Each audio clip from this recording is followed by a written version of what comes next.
এই বন্দরবাড়ির আইসি হিসাবে গত 1 তারিখে পদায়ন করেছেন।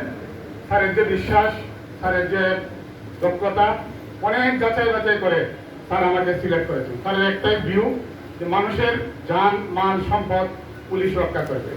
আর এই 1 বছরে এই সিলেট মেট্রোপলিটন পুলিশের যে ব্যাপক উন্নয়ন করেছে, এটা যাতে বিফলে না যায়, এই জন্য স্যার বারবার আমাদেরকে মেসেজ দিচ্ছেন যা মানুষের যে আশা আকাঙ্ক্ষার প্রতি পুলিশ যাতে সত্যিকারের পুলিশ হয়ে যায়।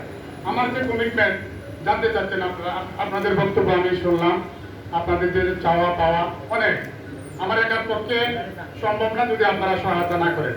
আপনারা আমার পাশে থাকবেন, ইনশাল্লাহ এই বন্দর পুলিশ বাড়ি সম্পূর্ণ মাদক মুক্ত করবো আমি।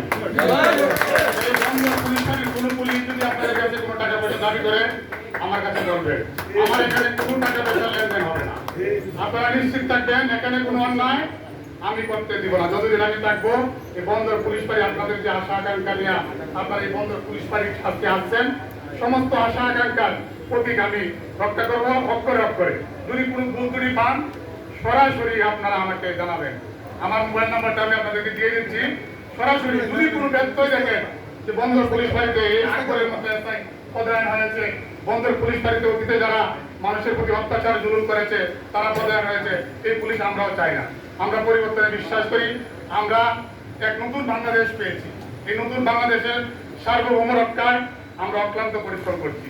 অক্লান্ত পরিশ্রম করছে আমাদের মাননগর পুলিশ কমিশনার স্যার। স্যারের সুনাম যাতে আমি রক্ষা করতে পারি, সবাই আমার জন্য দোয়া করবেন। আর আপনাদের কিছু মেসেজটা আমি দিচ্ছি, বন্দর পুলিশ বাড়ি সম্পূর্ণ মাদক মুক্ত হবে, বন্দর পুলিশ বাড়ি অপরাধ মুক্ত হবে, এর কোনো ব্যত্যয় হবে না।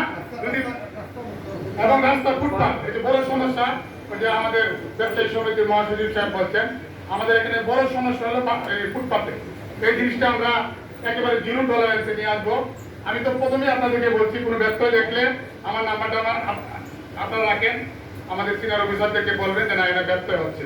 কোনো ব্যত্যয় হবে না ইনশাল্লাহ। আপনাদের জানমাল রক্ষার্থে আমরা অতীতেও ছিলাম, ভবিষ্যতেও থাকবো। আসসালামু আলাইকুম।